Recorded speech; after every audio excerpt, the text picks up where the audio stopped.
When he was a little boy, Vito was in an accident with his family. Their car fell off a bridge and his father died. Years later, as a teenager, Vito still has nightmares about it and has developed a paralyzing fear of heights. One morning he doesn't want to go to school because they'll be going on an excursion to the mountains to watch the solar eclipse, and he's afraid his phobia will kick in. His mom makes him change his mind by promising his father will always be there protecting him. Meanwhile, 1,000 years in the past, a shaman is using his magic to start a spell that will help him find the Stone of Power. The fire in front of him forms the shape of a dragon head, which matches the image on Vito's jacket. Speaking of Vito, he's actually having fun on the excursion with his best friend Vovchik and a toy plane he's built himself. Vito has also brought a bunch of fireworks to light at the end of the day, and Vovchik has brought his very own megaphone to fool around with. After walking through the forest for a while, the group needs to cross a bridge to reach the mountaintop, but Vito freezes in the middle of it because of his phobia and Vovchik has to drag him back to the beginning. The entire class begins laughing at Vito for what they consider a silly fear and the fact his pants are wet, thinking he peed himself when actually it was the water bottle in his pocket. Humiliated, Vito runs back into the forest and hides behind a cliff. Vovchik comes after him to remind him they don't need such friends, but their chat is interrupted when the eclipse finally begins and an earthquake suddenly hits the area.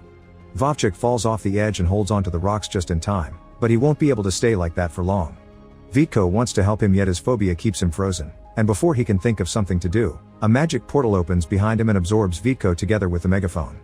When Vito opens his eyes again, he finds himself on the same cliff but in the past, 1,000 years back to be exact. Nearby, there's a man in armor called Olishko picking up flowers for the girl he likes when he's suddenly attacked by a group of enemy humans. Defeating these soldiers is easy for Olishko and his sword skills, but things get complicated when he's attacked by their leader Andiko, who quickly overpowers him and brings more soldiers to capture Olishko. At that moment, Vito trips while trying to get a better look and accidentally activates the megaphone, distracting the soldiers and giving Olishko the chance to escape. Luckily, Olishko has a horse and is able to pick up Vito to take him away with him. When they reach the river, Olishko summons the spirit that lives there to form a path for him to pass, and this path disappears once Olishko and Vito have crossed, making Andiko and the humans give up for now and leave. Olishko takes Vito to his village, which is protected by a stronghold that he wasn't supposed to leave, so Olishko gets scolded by the town leaders for disobeying orders. Vito's clothes and manner of speaking are seen as weird by the villagers, and thinking he may be a spy, the leaders lock him up until they decide what to do. Meanwhile, Andiko goes to see the shaman to discuss the failure of their mission, but the shaman surprisingly reacts happily when he hears about the boy in weird clothes. Since the dragon on his jacket matches the one in the shaman's visions, it means Vito is the person that will guide them to the Stone of Power. Sometime later, Vito is visited by Alenka, a young girl that brings him milk and makes sure he's doing fine. She also confirms he's in the year 1120. Before Vito can ask more, Olishko comes to pick him up and take him to the river for a test. The water spirit will decide if he's a spy or he's trustworthy. Vito is thrown into the river with his hands tied and for a moment thinks he's going to die, but the river spirit considers him worthy and throws him out without hurting him. He may still be seen as a weirdo by the villagers, but at least now Vito is accepted as one of them and gets to meet the leaders properly. There's the wise elder Ofsi and, more shockingly, the fighters Ilya and Dobrynya. Putting their names together with Olishko makes Vito realize these are three mighty Bogatyr warriors from the legends. They don't believe Vito when he says he's from the future until he uses the megaphone as proof, and when he asks for a way to return to his own time, Ofsi promises to look into it. In the meantime, Vito will stay with Rozanka and her mother, and Olishko takes him there as an excuse to talk to Rozanka since she's the girl he's been picking flowers for. Later in the evening, Ofsi comes with some news after talking to the river spirit. There are two ways for Vito to return to the future. He can either wait for another eclipse that will reopen the portal, or search for a mage that will teach him how to open it by force. Olishko knows where to find a mage, but he isn't sure if Vito should go because mages put people through very tough trials before helping them. So Vito offers a deal. If Olishko trains him, he'll gift him his megaphone. Olishko accepts and Vito spends a few days in the village, learning to use the sword, the bow, and just general tips on how to defend himself. He also gets to meet the Stronghold's watchtower, which is so tall that it can help them keep an eye on the whole kingdom, and Turin, a human prisoner that steals a pin from Vito because he's obsessed with gifts. In return for his teachings, Olishko gets to play with all kinds of modern objects like chewing bubblegum and taking pictures with a cell phone. He also learns that in the future he's a fairy tale knight. Once Vito's training is complete, Olishko gets the megaphone and in exchange gives Vito a map to find the mage, although he must promise not to tell the leaders he's going away since leaving the stronghold is forbidden and that's why Olishko can't go with him. Later that day, Olishko visits Rozanka again, using the megaphone to get her to leave the house without her mother seeing them, but she isn't impressed by the fact one day he's going to be famous. The next morning, the human shaman puts a spell on a raven to spy on Vito, who has left the village and is now crossing the forest. He isn't sure if he's following Olishko's map correctly, but fortunately he comes across Alenka while she's gathering mushrooms and convinces her to be his guide since she seems to know the area well. Without noticing the raven that is following them, the teens walk for a few hours until they enter a passage between two huge rock walls, and Vitko suddenly finds himself in a desolate land, which is an illusion cast by the mage. Vitko can hear the mage's voice speaking in his mind, asking him for a test if he wants knowledge. He must confess his greatest fear, and lying would only get him punishment. Without hesitation, Vitko shares the story of the car accident, his fear of heights, and the fact this fear got in the way of saving Vovchik. The mage approves of the boy for having accepted his own weakness and shares the information he's looking for. The stone of power that will take him back to the future can be found where the wingless make their nests, and it'll be seen when he straddles the wind. Only someone able to touch another heart with his own can do it, but this power can also spread pain and misery around. As soon as the mage finishes saying the riddle, Vitko returns to the forest and learns Alenka never noticed he had been gone. However, she does believe him when he shares his experience and guesses that the nest for the wingless must refer to Stork Village. They make it to this village a few hours later, and to find the stone, Vitko uses a kite that he makes on the spot to straddle the wind as the riddle said. The kite falls into the water, and Vitko jumps in to follow the string until he finally finds the stone of power. The raven sees all this, and as soon as the news reaches the shaman, he sends a bunch of Cuman soldiers to steal the stone. These warriors are ruthless, and not only do they kidnap Vitko and Alenka, they also kill the villagers and light their houses on fire. Fortunately, thanks to the watchtower, the soldiers at the stronghold learn about this attack and immediately send their own warriors, led by Ilya, Dobrynya, and Olishko. They beat up the Cumans easily with their superior sword skills, but there's an archer hidden in the woods that they can't see. Vitko does see him though, and he uses his own bow to get him before he can shoot a single arrow. Once everyone returns to the stronghold, Vitko and Alenka are scolded for leaving, but at least Ilya promises to guide Vitko the next day so he can find the place where he can use the stone. Meanwhile, Andiko is furious with the shaman since his plan made them lose an entire unit of soldiers, and threatens with killing him if he doesn't get him the stone next time. The following morning, Vitko is taken to the rock that brought him to the past, but putting the stone of power on it does nothing. Vitko thinks it has to do with the part of the riddle mentioning hearts, but Ofsi thinks they need to wait for a storm because the god that made that stone was the muster of thunder and that may activate its power. When they return to the stronghold, Vitko follows Ofsi to his home and discovers the old man is an inventor that is trying to make a flying machine.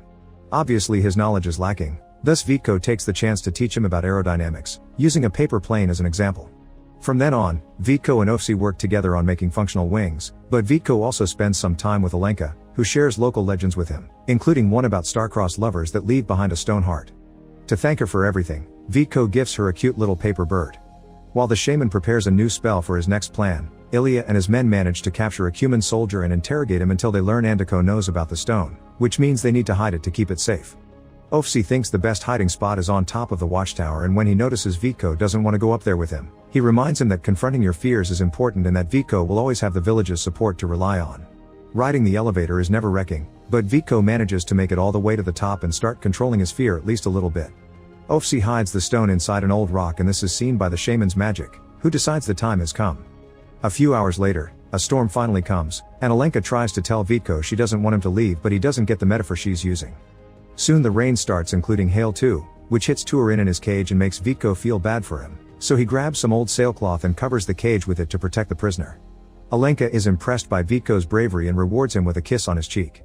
That night, a flash of lightning hits the stronghold wall and breaks some stone that falls near the cage. Turin takes advantage of this and uses this debris to break the lock, escaping under the protection of the rain. Turin travels all the way to the Cuman camp, where it's revealed he's Andiko's brother, yet Andiko doesn't want anything to do with such a deformed beast. The gifts Turin have brought for him don't impress him because they're silly things like a chicken, but Andiko quickly changes his mind when the shaman notices Turin has also brought the stone of power. However, the stone still hasn't been activated and the shaman fails when he tries to use it, so he informs Andiko that they'll need the person that retrieved the stone from the river to make it work. The next morning, people in the stronghold find out that Turin and the stone are gone. Attacking the Cuman camp would be a bad idea that would get them all killed, so Vitko and Ofsi concentrate on finishing the flying machine because it's their only hope to recover the stone. Sometime later, while Ofsi and Alenka go out to gather berries and some mud to paint the flying machine, they're ambushed by a group of Cuman warriors that kidnap Alenka. Ofsi tries to defend himself, but there are too many of them and he ends up wounded. He does manage to make it back to the village, but he only can tell everyone about what happened to Alenka before dying. Speaking of Alenka, she's taken to Andiko, who steals her paper bird and sends it with a raven as a message to Vitko. Dangerous as it may be, Vitko still decides to go alone to the Cuman camp, where he's asked to activate the stone if he wants Alenka to live. Pretending to know what he's doing, Vico pulls out the fireworks from his bag and lights them up as he says random phrases from his English class to make it seem like he's speaking a mysterious mythical language. Then he throws the fireworks at the soldiers to create chaos and confusion around the camp, which allows him to grab Alenka and run to the horses. Unfortunately, before they can escape, they're captured again by Andiko, who gives Vico one last chance to activate the stone or he'll kill them both. Vico doesn't know what to do until he recites the riddle in his head again and realizes heart to heart means the magic of the human bond. He approaches Alenka, and when they hold the stone together, the magic inside it finally comes to life. After the shaman takes the stone away to power up their army, Andiko orders Turin to kill the teens, but he can't bring himself to do it because he remembers how kind Vico had been to him. Instead, Turin frees Vico and Alenka and gets them a horse, and such a gesture earns him a piece of candy from Vico as thanks. Turin loves gifts and tries to impress his brother with the candy, but Andiko ends up killing him for what he considers a great betrayal. The next morning, Vico and Alenka make it back to the stronghold and warn everyone about the incoming human attack. All the soldiers and the 3 Bogatar warriors get ready to defend their home, but nothing prepares them for the sight that comes with the human army. It's a giant golem that the shaman is controlling with the power of the stone. The stronghold fires its catapults, but none of the projectiles is strong enough to hurt the golem. In fact, the big guy takes one of the boulders and shoots it back, breaking the gate. Noticing how big and heavy the golem is, Olishko gets an idea and leaves the stronghold to make the golem chase him, expertly dodging every slow attack until he makes the golem trip and fall into the river, where the water spirit captures it. Olishko falls into the river as well, causing Rozanka to get worried and run to the shore to cry for him, but it turns out he's just fine and Rozanka rewards his heroics with a kiss. At that moment, a new eclipse begins, so Vico says goodbye to Alenka and gets a horse in order to reach the rock with the portal quickly. Unfortunately, the eclipse is also seen as a sign by Andiko, who orders his army to take advantage of the poor light and attack the stronghold. Under the Bogatar trio's wise leadership, the villagers defend their home from the human army to the point where even the women manage to land a hit or two. Finding himself at disadvantage, Andiko decides to leave with his soldiers before they're all killed, but the shaman isn't ready to give up yet. He still has control over the stone and manages to bring the golem out of the water for a new attack. Noticing the return of the golem even at a distance, Vico decides to come back to the stronghold and share a plan to defeat it. Ofsi's words of support are still strong in his mind and help him overcome his fear, allowing Vico to quickly take the elevator to the top of the watchtower and climb on the flying machine, which flies as smoothly as it was designed for. At the same time the golem reaches the stronghold to begin destroying it, Vico lands on the cliff where the shaman is standing, pushing him off to his death and finally recovering the Stone of Power. Andiko arrives at the cliff as well, intending to steal the stone, so Vico throws it in the water to stop it from falling in the wrong hands and causes the golem to disintegrate. A furious Andiko wants to kill Vico for his indolence, but Olishko arrives just in time to fight him again in a fierce battle between master swordsmen. Since Andiko doesn't have his army to support him this time, he falls to his death the same way the shaman did. There's no time to celebrate though because the eclipse is about to end, so Olishko takes Vico to the forest to find the portal on the rock. Before Vico leaves, Alenka comes to say goodbye as well and kisses him, promising she'll always wait for him. As soon as he enters the portal, Vico is transported back to the present, where Vovchik is still hanging on the edge of the cliff. Now that he isn't scared of heights anymore, Vico is capable of saving him, and such heroics earn him an ovation from his class. A year later, Vico's mother surprises him with an ancient book he's been looking for since his eclipse excursion. By following the information in the text, Vico manages to find the stone heart from the story, and by touching it, he can feel Alenka's presence in the past touching it as well. Make sure to subscribe and turn on notifications so you can watch more videos like this. Thanks for watching.